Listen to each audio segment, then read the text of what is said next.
Hello hi नमस्कार मु आपण मानकर चिन्नु वेलकम करुच्ची मो ब्लॉग को।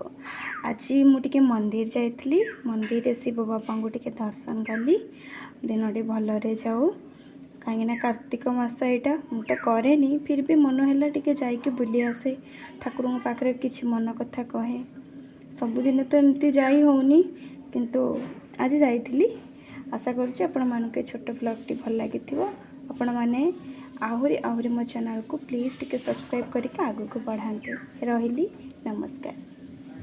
कार्तिक मासरे पुण्य करबा हमर निहाती दरकार तेणु मु भी टिके चलिली मासक जाक आइंस कथा तो मु छाड़ी पारेनी मु आइंस प्रेमी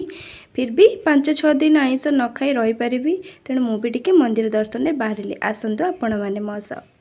सेठी टिके फोटो उठेइली आ मते बहुत खुशी लागला सतरे मंदिर गले मन पवित्र लगे। Thank you for watching.